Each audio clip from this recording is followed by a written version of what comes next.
नमस्कार, दिन भर की बड़ी खबरों में आपका स्वागत है। मैं हूं शिवानी।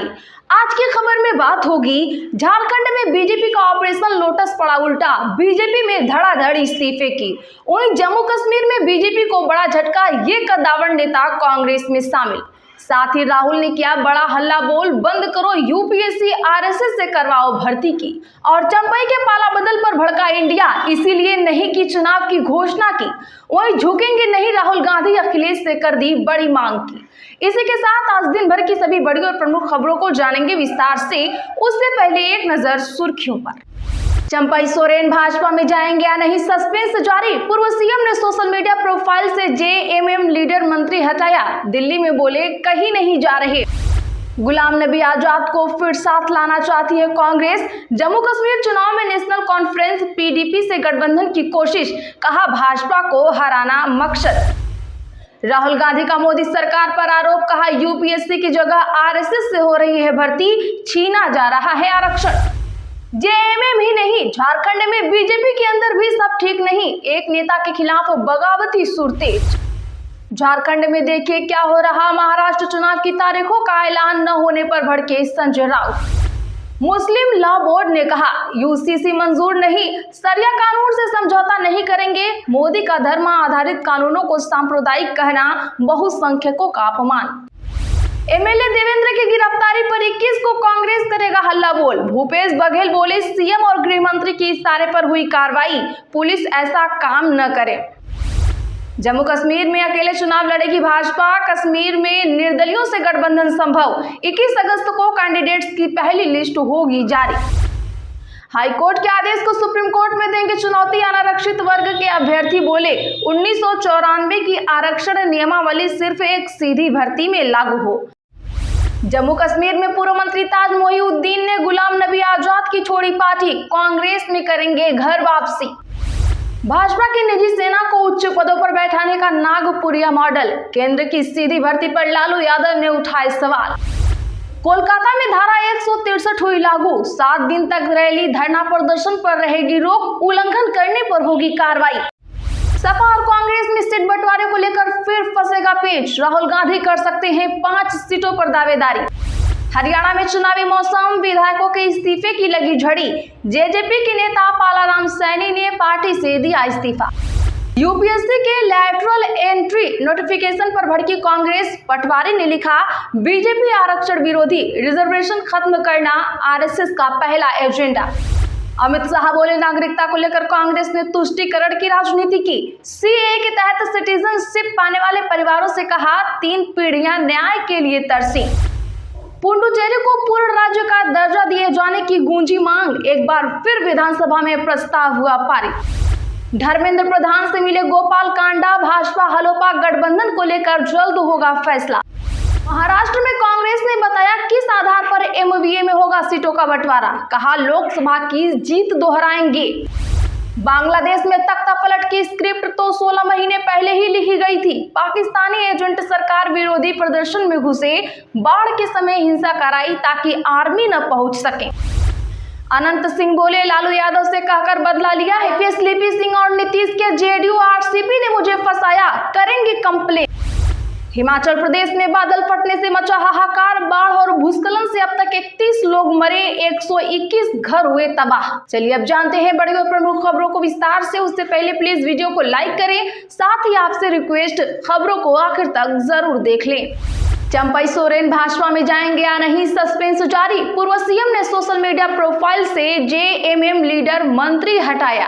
दरअसल बता दें कि झारखंड के पूर्व सीएम चंपई सोरेन के कई विधायकों के साथ बीजेपी में शामिल होंगे या नहीं, इस पर सस्पेंस बरकरार जारी है। उन्होंने सोशल मीडिया साइट एक्स के बायो से जेएमएम लीडर और मंत्री हटा लिया है। बता दें कि पूर्व सीएम के घर सरायकेला खरसावां जिले के गांव जिलिंगगोड़ा से जेएमएम का झंडा हट गया है। खबर है कि चंपई के साथ कई विधायकों के बीजेपी में शामिल होने की अटकलें हैं। इनमें खरसावां से जेएमएम विधायक दशरथ गागराई ने बीजेपी में शामिल शामिल होने की खबरों का खंडन किया है। उन्होंने एक शपथ पत्र जारी किया है जिसमें उन्होंने लिखा है कि हम आधी रोटी खा लेंगे मगर गुरुजी शिबू सोरेन के मान सम्मान को नीचे नहीं होने देंगे। जेएमएम इस राज्य की माटी की पार्टी है और मुझे गर्व है कि मैं इस पार्टी का सिपाही हूँ। इधर चंपई सोरेन दिल्ली पहुंचे और बीजेपी में शामिल होने के सवालों पर उन्होंने कहा कि अभी मैं जहाँ जा रहा हूँ वहीं पर हूँ, यहाँ मेरे बच्चे रहते हैं, मैं उनसे मिलने आता रहता हूँ, मैं निजी काम से दिल्ली आया हूँ। चंपई ने इस बात का खंडन नहीं किया है कि वो बीजेपी में शामिल नहीं होंगे। आपको क्या लगता है, चंपई सोरेन क्या बीजेपी में शामिल होंगे? कमेंट में हाँ या ना जरूर लिखिए।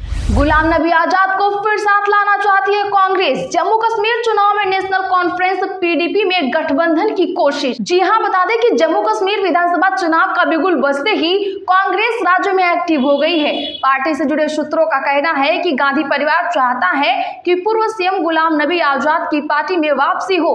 इसके लिए सीनियर नेताओं को उनसे बात करने के लिए कहा गया है। हालांकि डेमोक्रेटिक प्रोग्रेसिव आजाद पार्टी के प्रवक्ता ने सलमान निजामी ने कहा, पिछले 2 हफ्ते से आजाद की कांग्रेस ज्वाइन करने की गलत खबरें चल रही हैं। ना उन्होंने गांधी परिवार को और ना ही गांधी परिवार ने उनको कांटेक्ट किया है। ये कोशिशें पार्टी को तोड़ने के लिए हो रही है।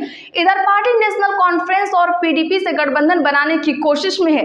पार्टी ने कहा, गठबंधन बनाने का उद्देश्य भाजपा को हराना है। इसके लिए समान विचारधारा वाली पार्टी को साथ आना होगा। राहुल गांधी का मोदी सरकार पर आरोप, कहा यूपीएससी की जगह आरएसएस से हो रही भर्ती, छीना जा रहा आरक्षण। यहाँ बता दें कि कांग्रेस सांसद और लोकसभा में विपक्ष के नेता प्रतिपक्ष राहुल गांधी ने प्रधानमंत्री नरेंद्र मोदी पर एक बार फिर निशाना साधा।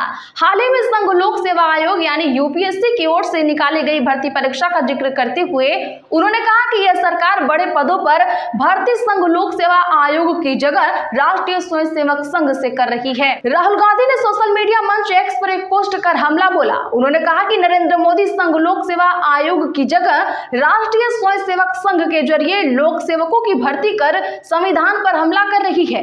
केंद्र सरकार के विभिन्न मंत्रालयों में महत्वपूर्ण पदों पर लेटरल एंट्री के जरिए भर्ती का खुलेआम एससी, एसटी और ओबीसी वर्ग का आरक्षण छीना जा रहा है। उन्होंने कहा, मैंने हमेशा से कहा है कि टॉप ब्यूरोक्रेसी समेत देश के सभी शीर्ष पदों पर वंचितों का प्रतिनिधित्व नहीं है। उसे सुधारने के बजाय लेटरल एंट्री द्वारा उन्हें शीर्ष पदों से और दूर किया जा रहा है। यह यूपीएससी की तैयारी कर रहे प्रतिभाशाली युवाओं के हक पर डाका और वंचितों के आरक्षण समेत सामाजिक न्याय की परिकल्पना पर चोट है। आप राहुल गांधी की बात से सहमत हैं या नहीं? कमेंट में यस या नो जरूर लिखें। जेएमएम ही नहीं, झारखंड में बीजेपी के अंदर भी सब ठीक नहीं। एक नेता के खिलाफ बगावती सुर तेज। दरअसल बता दें कि रामगढ़ दुमका में पार्टी विद डिफरेंस में डिफरेंस बढ़ता ही जा रहा है। खासकर जब से भाजपा के जिला अध्यक्ष ने नई जिला कमेटी का ऐलान किया है, उसके बाद से उनके खिलाफ भाजपा कार्यकर्ताओं की गोलबंदी बढ़ती जा रही है। भाजपा के कार्यकर्ता अब मुखर होकर न सिर्फ उनका विरोध कर रहे हैं बल्कि उन्हें पद से हटाने की भी मांग कर रहे हैं। आपको बता दें कि आज दुमका के जामा विधानसभा के रामगढ़ प्रखंड में भाजपा कार्यकर्ताओं ने बैठक कर जिला अध्यक्ष गौरवकांत प्रसाद व उनकी नई टीम के पदाधिकारियों के खिलाफ जमकर नारेबाजी की। भाजपा कार्यकर्ताओं ने आक्रोशित भाव से कहा कि हाल ही में हुए लोकसभा चुनाव में जिला अध्यक्ष गौरवकांत व उनकी टीम के कारण भाजपा के प्रत्याशी सीता सोरेन को हार का मुंह देखना पड़ा है। झारखंड में देखिए क्या हो रहा है। महाराष्ट्र चुनाव की तारीखों का ऐलान न होने पर भड़के संजय राउत। बता दें कि चुनाव आयोग ने बीते दिन जम्मू कश्मीर और हरियाणा में विधानसभा चुनाव की तारीखों का ऐलान कर दिया है। महाराष्ट्र और झारखंड में भी इस साल विधानसभा चुनाव होने को है। ऐसे में इन दोनों राज्यों में भी चुनाव कार्यक्रम घोषित होने की उम्मीद थी। अब इसे लेकर शिवसेना यूबीटी के नेता संजय राउत ने निशाना साधा है। नागपुर में मीडिया से बात करते हुए संजय राउत ने कहा कि झारखंड से जो खबरें आ रही हैं, आप देखिए वहां क्या हो रहा है। वहां हेमंत सोरेन को फिर एक बार परेशानी में लाने की कोशिश हो रही है। उनकी सरकार एक मजबूत सरकार है, लेकिन वहां से कुछ लोगों को तोड़ने की कोशिश हो रही है। अगर चुनाव घोषित होते हैं तो आदर्श आचार संहिता लागू हो जाती और फिर ये चीजें नहीं होती। महाराष्ट्र में भी वे तीनों सीएम और डिप्टी सीएम को और समय देना चाहते हैं और इसी वजह से राज्य में चुनाव का ऐलान नहीं किया गया। Way one nation one election की बात करते हैं, लेकिन वे 4 राज्य के चुनाव एक साथ नहीं करा पा रहे हैं। कोलकाता में निषेधाज्ञा लागू, 7 दिन रैली और धरना प्रदर्शन पर रहेगी रोक, उल्लंघन करने वालों पर होगी कार्रवाई। जी हां, बता दें कि पश्चिम बंगाल में आरजी कर मेडिकल कॉलेज और अस्पताल में स्नातकोत्तर प्रशिक्षु डॉक्टर से दुष्कर्म के विरोध में चल रहे धरना प्रदर्शन के बीच कोलकाता पुलिस ने शहर में भारतीय नागरिक सुरक्षा संहिता 2023 की धारा 163 यानी सीआरपीसी की पूर्व धारा 144 लागू कर दी है। यह आदेश 18 अगस्त से अगले 7 दिनों के लिए प्रभावी है। धर्मेंद्र प्रधान से मिले गोपाल कांडा, भाजपा हलोपा गठबंधन को लेकर जल्द होगा फैसला। गौरतलब हो कि हरियाणा में भी विधानसभा चुनाव की घोषणा के साथ ही राजनीतिक सरगर्मियां बढ़ गई हैं। एनडीए के घटक दल हरियाणा लोकहित पार्टी के अध्यक्ष एवं सिरसा के विधायक गोपाल कांडा ने आज नई दिल्ली में भाजपा के विधानसभा चुनाव प्रभारी धर्मेंद्र प्रधान से मुलाकात की। हलोपा ने प्रदेश की आधा दर्जन विधानसभा सीटों पर दावेदारी जताते हुए भाजपा के समक्ष गठजोड़ का प्रस्ताव रखा है। कांग्रेस ने बताया कि इस आधार पर एमवीए में होगा सीटों का बंटवारा, कहा लोकसभा की जीत दोहराएंगे। दरअसल कांग्रेस, शिवसेना और एनसीपी के गठबंधन महाविकास अघाड़ी ने 16 अगस्त को अपने पदाधिकारियों की एक संयुक्त बैठक की थी। इस बैठक में इस बात की चर्चा हुई। राज्य कांग्रेस के कार्यकारी अध्यक्ष नसीम खान ने बताया कि जीत की संभावना सहयोगी दलों के बीच सीट बंटवारे का आधार होगी और इस पर जल्द से जल्द काम किया जाएगा। तो आज के लिए बस इतना ही। अगर आप चैनल पर नए हो तो चैनल को अभी सब्सक्राइब करें, बगल में घंटी के निशान को जरूर दबा लें, वीडियो को लाइक करें, इसे ज्यादा से ज्यादा लोगों में शेयर कर हमारा सपोर्ट जरूर